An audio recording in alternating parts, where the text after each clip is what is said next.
Vamos lá. Abra a Bíblia de vocês. Não abra a Bíblia de vocês não, que hoje a gente não vai ler o texto, porque esse texto, ele é um texto muito conhecido. Quantos já escutaram aqui a história de Davi e Golias? Meu Deus, o resto não de vocês estavam, né? Vocês já escutaram a história daquele gigante que foi morto por uma pedrada? Agora, pegaram? A história bíblica diz que existia um homem de mais de 2 metros de altura, que estava desafiando o exército do Deus vivo. Ele era um filisteu, que ele chegava ditando ameaças contra o povo de Israel, e a Bíblia diz que ele era um campeão de guerra. Como era que funcionava naquele tempo? Talvez você já viu algum filme, né? Às vezes para evitar muitas mortes numa guerra, eles chamavam os seus campeões. Aí a nação mandava um campeão, a outra nação mandava um campeão, e eles batalhavam, e a nação que ganhasse, ganhava a guerra. Então não teria muitas mortes, porque esses campeões, eles faziam essa parte. E Golias era o campeão dos filisteus, e ele chega ali desafiando, amedrontando o exército do Deus vivo, e o rei Saul tem medo. Mas existia um menino ali, chamado Davi, que ele assume a posição e ele mata esse gigante. A história de alguma forma é essa: ele corta a cabeça dele, e Israel passa a ter a vitória contra os filisteus, porque Davi, ele vence aquele gigante. Mas essa história, ela tem inúmeros detalhes, e é sobre esses detalhes que eu quero hoje falar para vocês. Algumas semanas atrás eu falei sobre como Deus tinha profetizado e usado aquele profeta para profetizar sobre um guerreiro que viria, né? A gente pregou, e esse guerreiro era exatamente Davi. Uma das coisas que eu me impressionei lá em Israel, quando eu fui para lá, sobre o apego das pessoas com Davi. E acredite em mim, até mais do que Jesus, até mais do que o Cristo, Davi é mais considerado naquela terra. Por quê? Porque alguns não acreditam em Cristo ali, alguns não creem. Algumas religiões que estão ali em Israel não creem em Cristo, mas pregam sobre Davi. Davi é um exemplo de guerreiro. Davi, na verdade, levantou o exército que hoje está lutando lá em Gaza. Aqueles caras lá que estão lutando e defendendo Israel, eles estão lutando na sequência do exemplo do que esse cara aqui construiu, a partir dessa autoridade que ele construiu através desse evento. Eles se chamam a força de Davi, o exército do grande rei.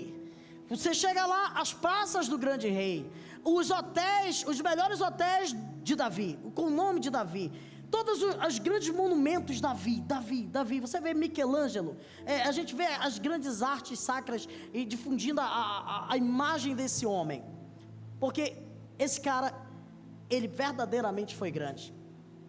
Ele tem inúmeras características, e em pelo menos 3 semanas eu vou estar aqui falando sobre Davi.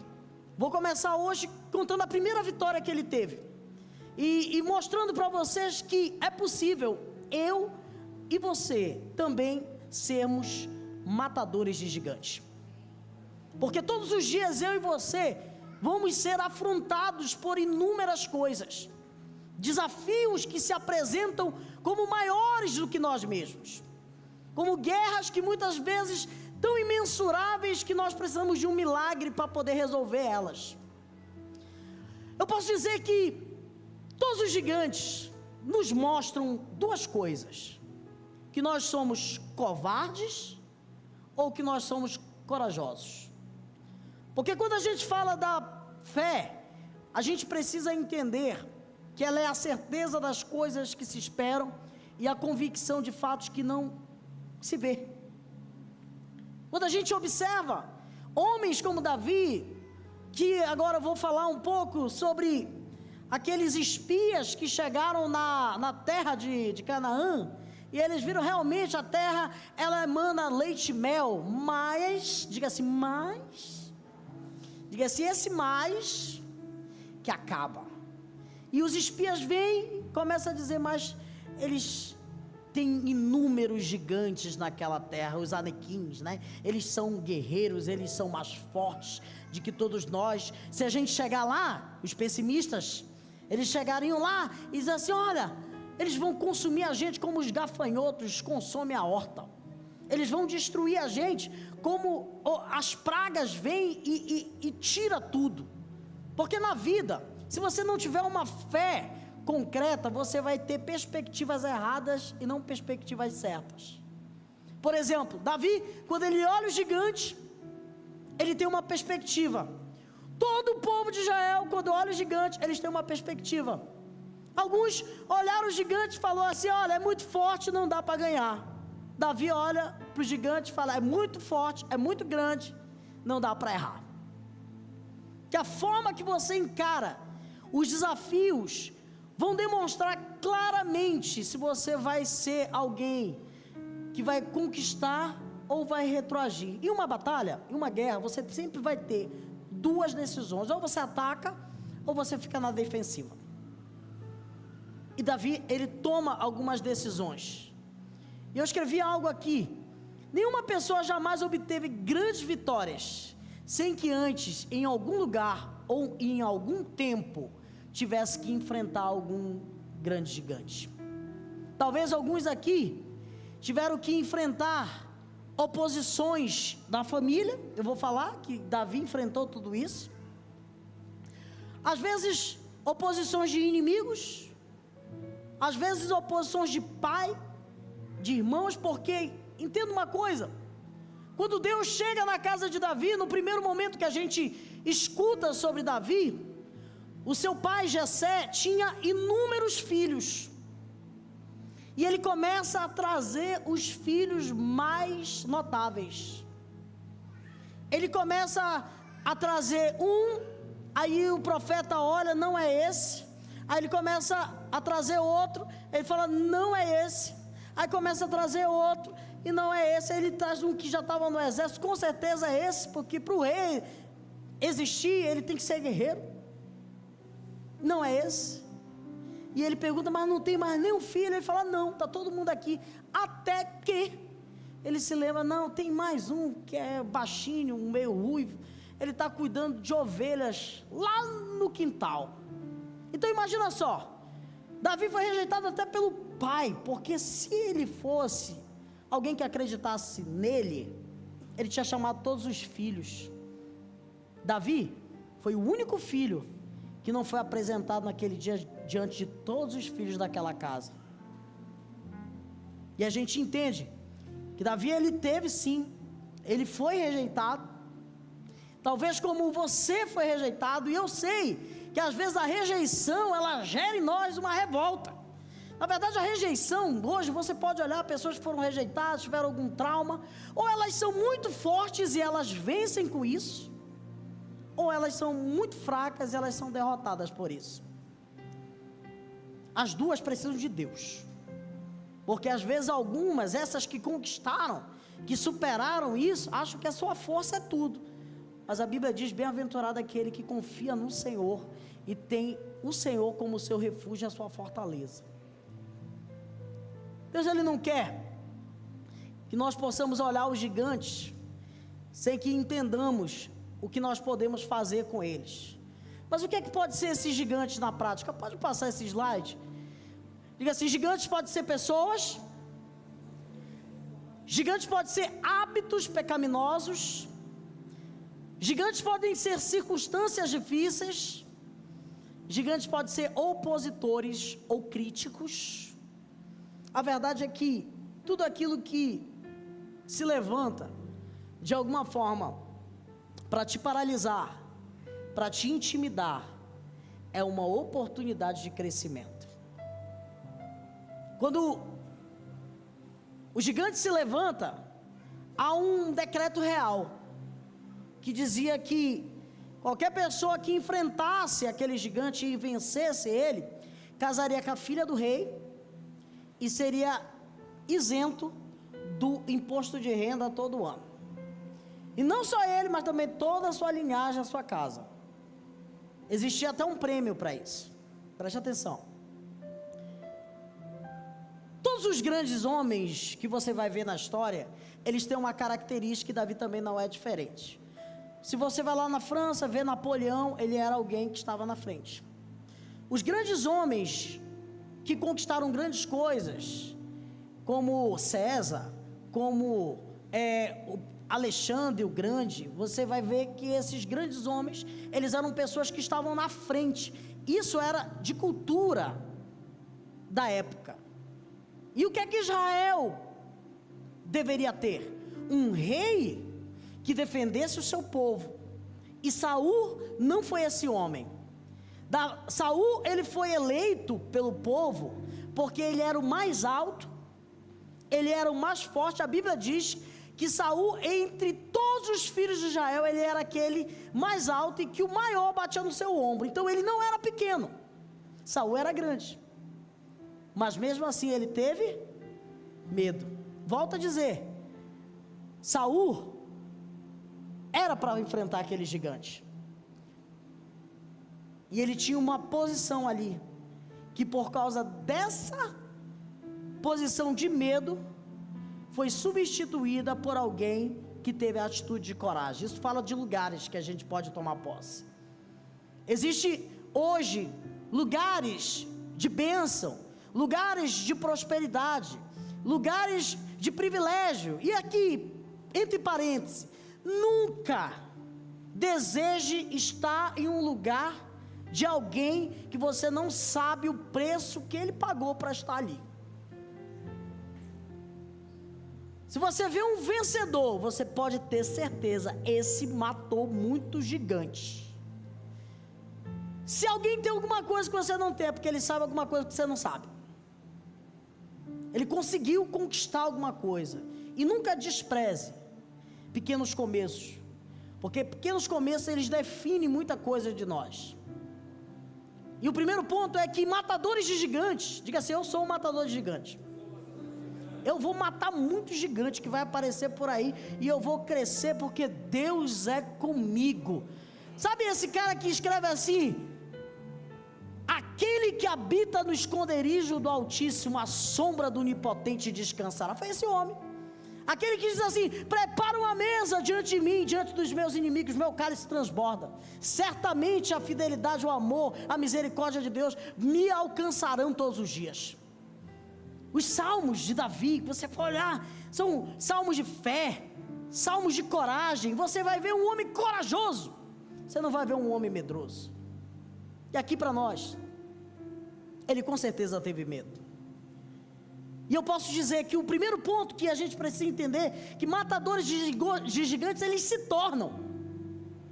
Davi, ele não teria a atitude de enfrentar aquele gigante, se ele não tivesse vencido outros gigantes de forma particular e interna. A Bíblia diz que a comparação e a dedicação de Davi em prol de matar o gigante é que ele tem uma referência do passado. A Bíblia diz que quando ele era menor, e ele estava protegendo as ovelhas do pai dele, ele tinha matado um leão e um urso. E eu tenho certeza que muita gente achou que aquilo era história de pescador. Diga assim: gigantes públicos são respaldados por gigantes que foram mortos no secreto. Antes de Davi matar aquele gigante em público, ele teve que matar muita coisa em secreto. E você não vai ser um matador de gigantes se você não entender que algumas coisas internas, pessoais, ocultas, mentais, elas precisam ser vencidas dentro de você primeiro. O externo é só o reflexo daquilo que já acontece aqui dentro. Se você quer entender sobre fé, você precisa entender que quando Deus te dá a possibilidade de acessar um sonho, Deus te dá um sonho, Ele te mostra: olha, eu quero que você, sei lá, tenha uma empresa aqui. Isso acontece primeiro dentro de você. Você precisa acreditar nisso dentro de você primeiro. Se você não acredita nisso dentro de você, dificilmente quando você tiver uma oportunidade, você vai ter coragem de dizer: eu consigo. Diga assim: vitórias públicas são respaldadas por vitórias íntimas que só a gente sabe.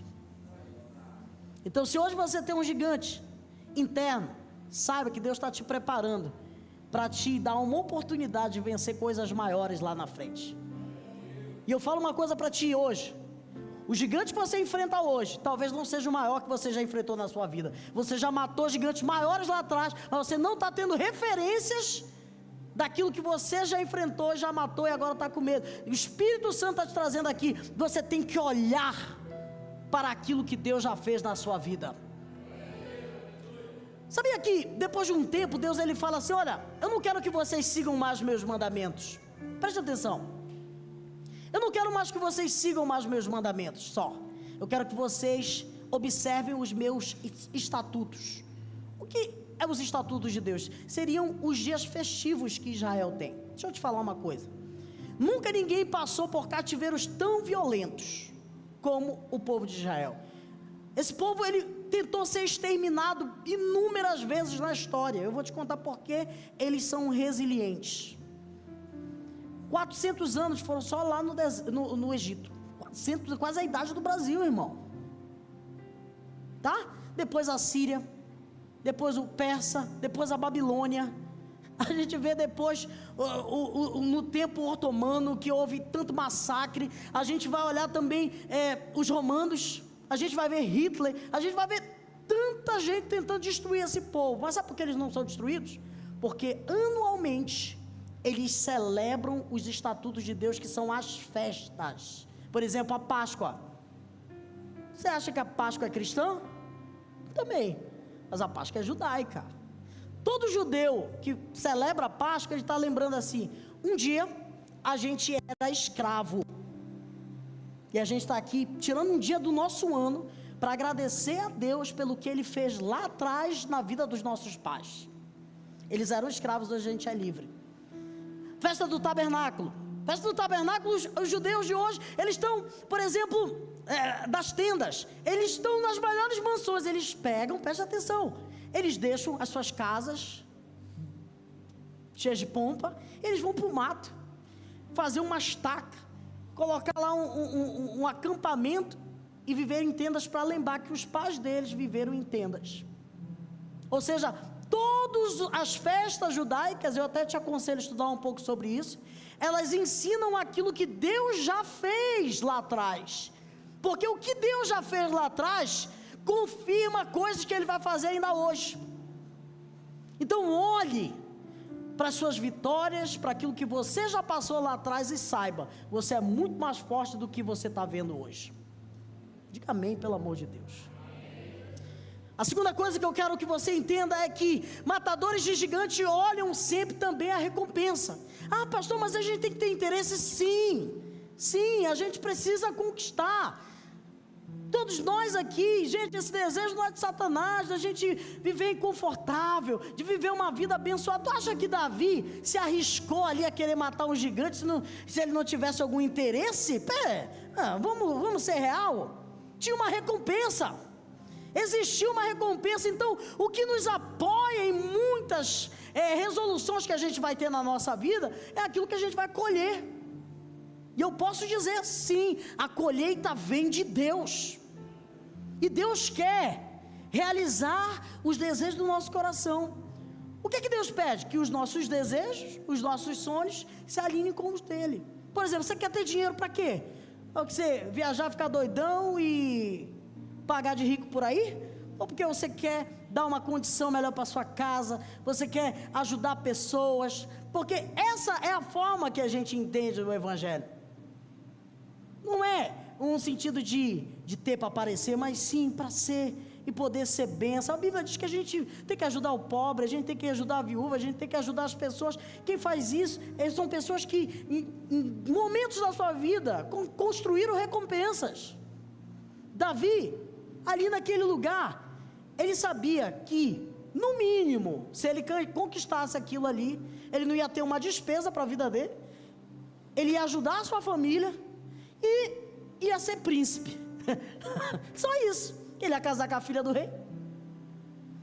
Então ele tinha, sim, um interesse pela recompensa. E eu acho que muitos de nós, às vezes, fica com esse negócio assim: eu não vou pedir nada para Deus, porque eu não quero que Deus olhe para o meu coração. Jesus se relacionou com os discípulos muitos anos, quase 3 anos, e ele olhou para eles no final, quase na hora de morrer, ele falou assim: até agora vocês não me pediram nada. Jesus que olha para os discípulos e fala assim: vocês não me pediram nada, me peçam, para que a vossa alegria seja maior. Jesus fala isso. Ele sabe que as recompensas, o conforto, sabe, eu volto a dizer, o dinheiro, ele é nosso servo, ele não é nosso patrão. Você pode ter dinheiro, mas o dinheiro não pode te ter. A diferença está aí. A recompensa não pode ter a gente. Quanto mais a gente tem, mais humilde a gente é. Quanto mais recompensa Deus nos dá, mais servo a gente se faz. E isso é o que Deus tem no seu coração. Matadores de gigantes olham para as recompensas. Número 3, matadores de gigantes também vão começar a criticar os críticos, a não escutar esses críticos, ignorar os críticos. Olha aqui, deixa eu colocar aqui um negócio interessante para você, ó. Você vê que aqui existe nesses versos, depois você pode olhar com calma, estou correndo porque são vários pontos. Para lidar com os críticos, na semelhança de Davi, nós temos que fazer 3 coisas. Primeiro, nós temos que passar pelos Eliabes. Quem é Eliabe? O irmão mais velho de Davi. Quando Eliabe vê ele se posicionar e começa a achar graça, que é esse menino aí que só sabe tocar harpa, que cuida das ovelhas. Nós também temos que passar pelos Saús. E entenda que quando Saul olha para ele e fala assim: tá, beleza, tu vai querer. Sabe o que ele faz? Ele dá a armadura dele para Davi. Davi, humilde como era, coloca a armadura de Saul. Sabe o que acontece? Ele não consegue nem andar. Ele não consegue nem andar. Isso falando o quê? Que as armas que vocês têm, elas são próprias de você. Não tente usar aquilo que o outro tem, que aquilo não vai dar certo. O que vai dar certo é aquilo que você tem. O que ele tinha? Uma baladeira e 5 pedras. É com isso que eu vou. Parece loucura, mas eu vou. E com o que você vai, é aquilo que você vai voltar. Pastor, mas ele não tinha 5 pedras? Ele acertou na primeira? Acertou na primeira. Como é que ele volta com as 5 pedras? Porque a pedra estava na cabeça do gigante que ele traz a cabeça dele. O que Deus te deu, ele é próprio seu. As características que Deus te deu são capazes de matar os seus gigantes. Não tente olhar para o outro, olhe para você. Essa história nos demonstra que aquilo que a gente tem é suficiente. Ignore. A Bíblia diz que as pessoas que mais podem paralisar a gente são os da nossa casa. Você vai ver pessoas, inúmeras pessoas te incentivando: olha, vai lá e tal. Aí lá na tua casa, as pessoas sempre vão te olhar como aquela pessoa. Olharam assim para Jesus, quando Jesus chegou lá em Nazaré, ele não conseguiu curar ninguém. Ele não tinha como curar as pessoas. Elas tinham incredulidade porque ele era apenas aquele menino que vivia lá, que era filho do carpinteiro, que andava por lá. Eles não olhavam ele como quem? O Messias, o Salvador, o Redentor, aquele que curava. Automaticamente não vão colher de tudo isso. Nós temos que passar também pelos Golias. Eles estão sobre nós e nós temos que agir e enfrentar eles com as nossas habilidades. O texto deixa claro que Eliabe, ele começa a trazer uma crítica que machuca ali Davi, mas ele não escuta o irmão mais velho. Essa crítica, ela pode vir e desestabilizar a gente. Eu queria que você entendesse uma coisa: a sua família, ela é muito importante para você, mas provavelmente você não vai ser impulsionado por ela, e muitas vezes dificilmente você vai encontrar pessoas que foram impulsionadas dessa forma, porque a nossa família é o único lugar que sempre vai olhar a gente diferente de qualquer outro lugar. Nós temos que enfrentar os Saús.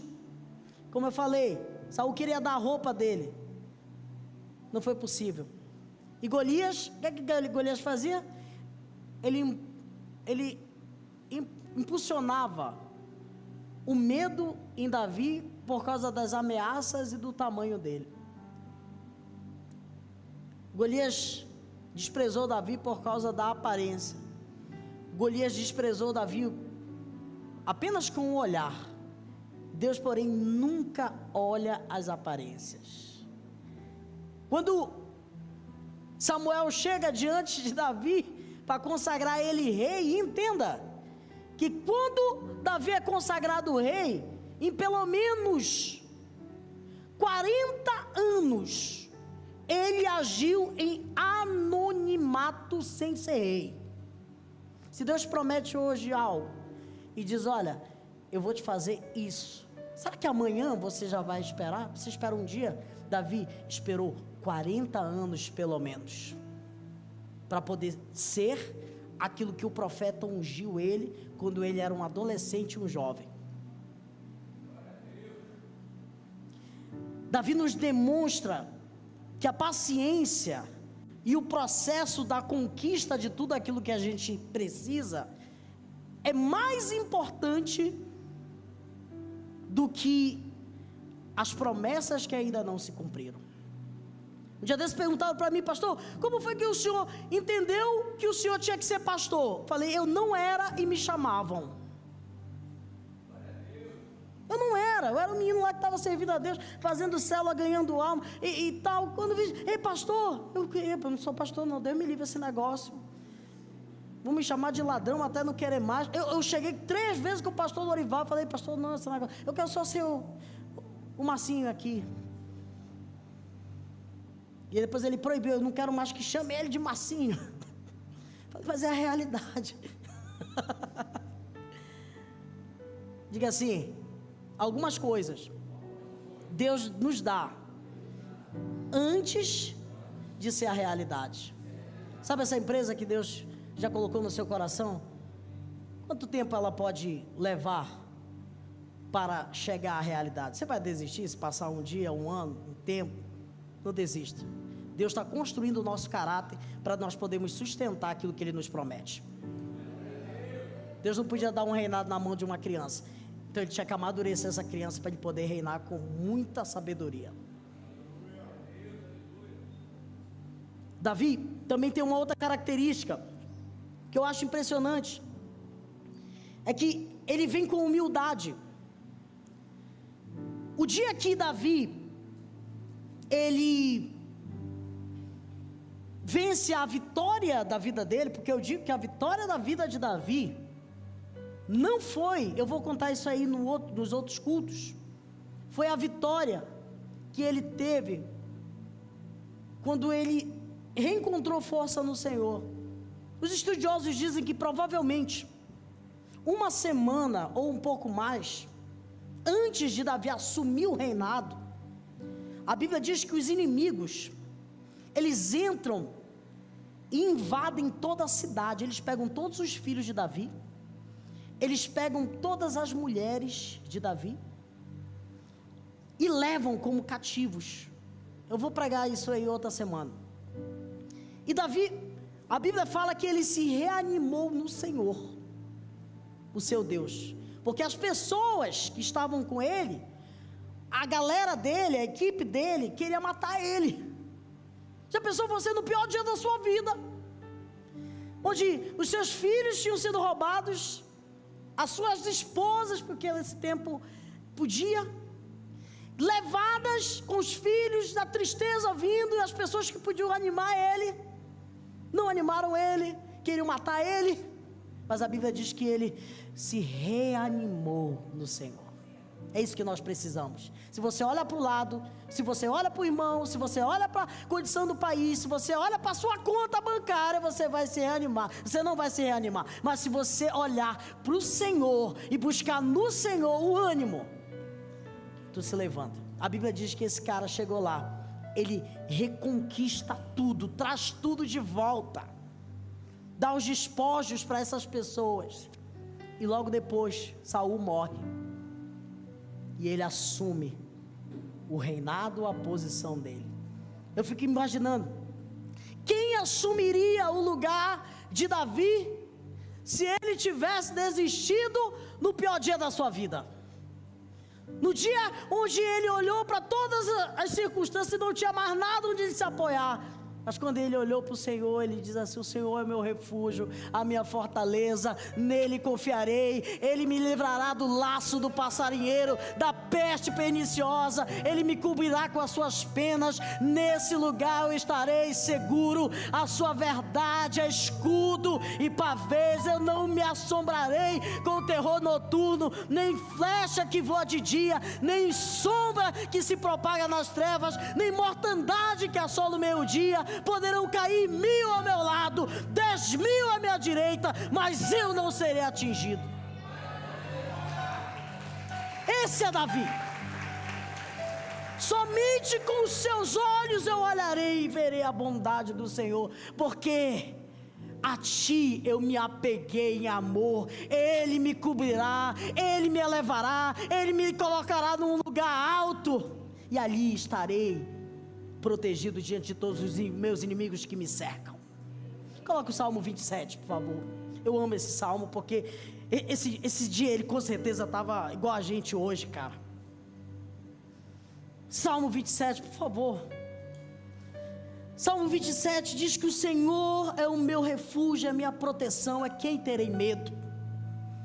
Quem terei medo? O Senhor é o meu forte refúgio. A quem terei medo? Ele repete: quem vou ter medo? Quem vou ter medo? Olha aí.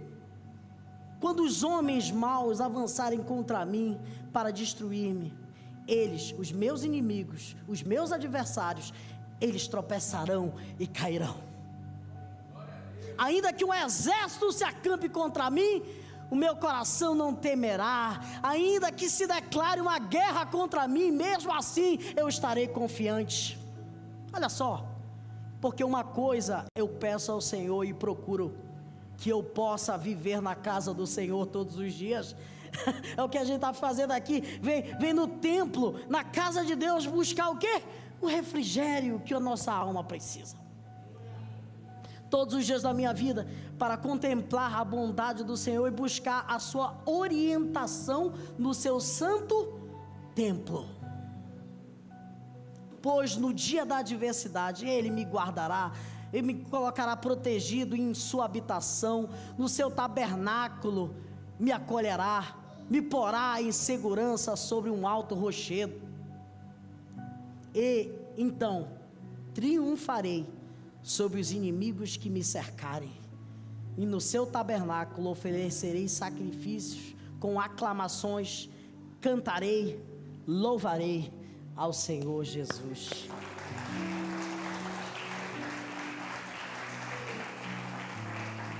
Matadores de gigantes não se intimidam com desafios. Ponto 4, já vou terminar. Os gigantes têm habilidades, mas nós temos intimidade. Os gigantes nos desafiam, mas nós temos um que é o nosso general de guerra.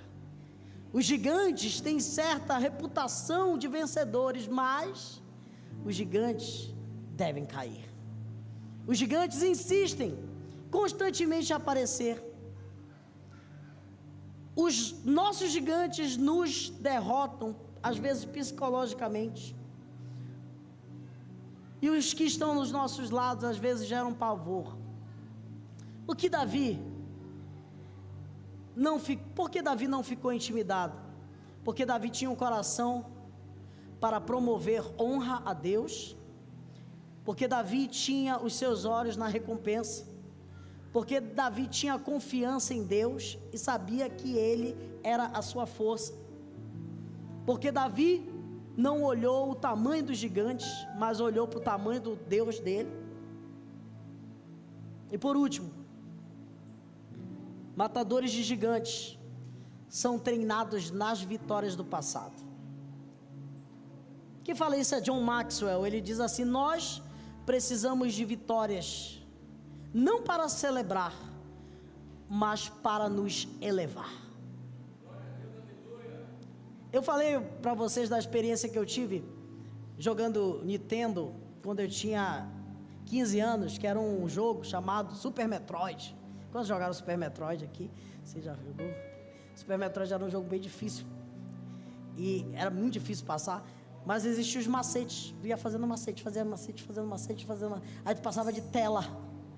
Aí quando chegava no último inimigo, cara, tu tinha que saber usar todas as armas, senão tu não ganhava o inimigo. Sabe o que eu fiz? Fazia um macete, chegava na última tela e ficava dias tentando matar o inimigo.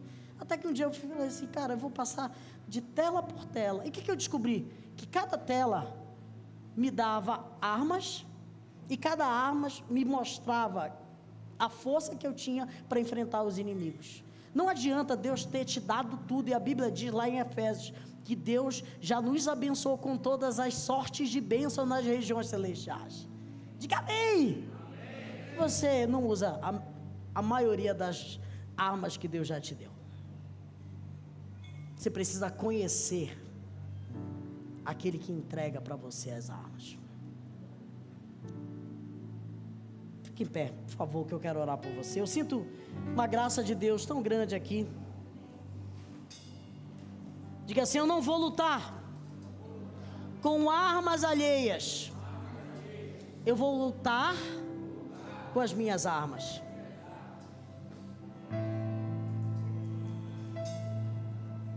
Coloca a mão no seu coração.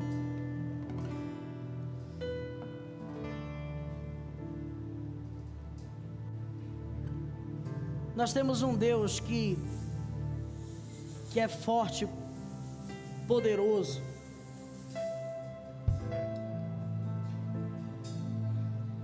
Deixa o Espírito Santo falar com você.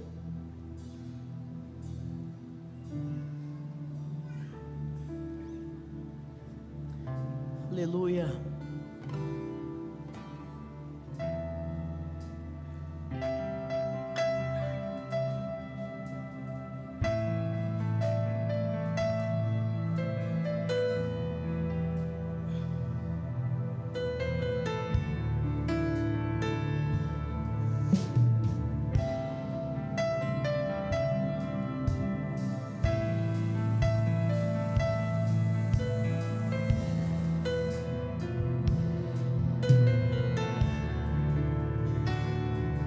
Fogo não me queima, nas águas não vou afundar, pois estás comigo, não estou sozinho, eu estou guardado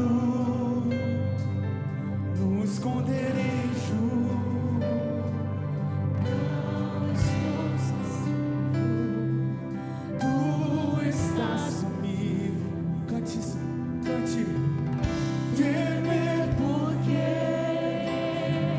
se eu estou guardado por quem nunca perdeu batalha.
ao gigante: você vem contra mim com espada e com lanças e mais seus dardos, mas eu vou contra você em nome do Senhor dos exércitos, o Deus dos exércitos de Israel, a quem você hoje desafiou. Entenda uma coisa: Davi, ele olha a ameaça do gigante não era contra pessoas. Quando alguém te ameaça, isso não é sobre você, isso é sobre o Deus que você serve. E ele diz assim: hoje mesmo o Senhor o entregará em minhas mãos. Olha as palavras dele: eu o matarei e cortarei a sua cabeça. Deixa eu te falar, você nunca vai chegar em nenhum lugar onde a sua mente não chegar antes, onde o seu coração não toma posse. O mundo espiritual funciona assim: você chega primeiro no espiritual, depois você chega, toma posse naquilo que Deus te deu.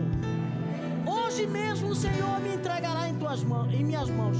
Hoje mesmo eu darei o seu cadáver aos exércitos dos filisteus e às aves dos céus e os animais selvagens, e toda a terra saberá que aqui existe um Deus. Olha aí, todos os que estão aqui saberão que não é por espada ou por lança, mas sim pelo poder que a vitória do Senhor vem. Pois essa batalha é do Senhor e Ele entregará na mão de todos vocês. Uau! Quando o filisteu começou a vir na direção de Davi, este correu para a linha de batalha para enfrentar. O que é que ele tinha? Diga assim: as armas dele.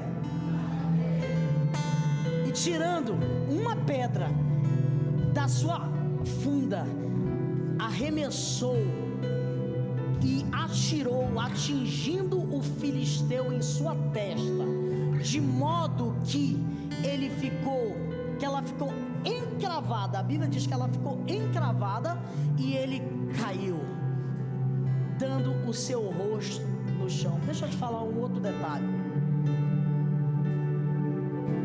O filisteu provavelmente não morreu com essa pedrada. E às vezes esse é o nosso defeito. A gente acha que a gente já venceu a batalha. A Bíblia diz que depois esse cara, ele vem e pega a espada dele. A espada de Saul, de Golias, ela se torna uma espécie de amuleto, porque aquilo foi muito fora do normal. O que aconteceu foi muito fora do normal. E quando o filisteu começou a vir na direção de Davi, esse correu para a linha, e assim Davi venceu o filisteu com uma atiradeira de pedra, sem espada na mão. Desse detalhe a Bíblia: derrubou o filisteu e o matou. Davi depois pega e começa a dizer isso aqui, ó. Davi corre, pôs o pé sobre ele e desembainhou a espada do filisteu, que ele não deu nem tempo dele tirar, e acabou de matá-lo, cortando a sua cabeça. Diga assim: você precisa acabar de matar. Você tem que parar com esse negócio. Quando os filisteus viram que o seu guerreiro estava morto, recuaram e fugiram. Então os homens de Israel e de Judá deram um grito de guerra e perseguiram os filisteus até Gade, até as portas de Ecrón. Eu vou te falar uma coisa: sabe esse povo que Davi venceu hoje? A história de Davi é tão louca que você nem imagina. Que esse cara que é o rei dele hoje, e eu entendo que cada perseguição, cada momento que Davi viveu, preparou ele. E eu vou falar isso na próxima terça-feira, sobre como você às vezes vai ser perseguido sem fazer nada. Porque esse cara aqui estava fazendo tudo certo, e o rei começa a perseguir ele. E num momento da vida dele, sabe o que ele faz? Ele bate lá nessa porta aqui em Ecrón e fala com o rei dos filisteus e diz assim: olha, me ajuda, eu quero ser amigo de vocês, porque é melhor viver com o inimigo do que viver lá na casa, que eu acho que eu sou filho e querem me matar. Ele vira amigo dos filisteus depois. Enfim, eu não perco os próximos episódios. Nós somos abençoados aqui. Levante suas mãos. Que a graça do Senhor Jesus, diga amém. Que o amor de Deus, o nosso Pai, que a comunhão, que a consolação do Espírito Santo esteja presente agora e para sempre. Que Deus te abençoe. Vai na bênção, em nome de Jesus. Vamos adorar a Ele.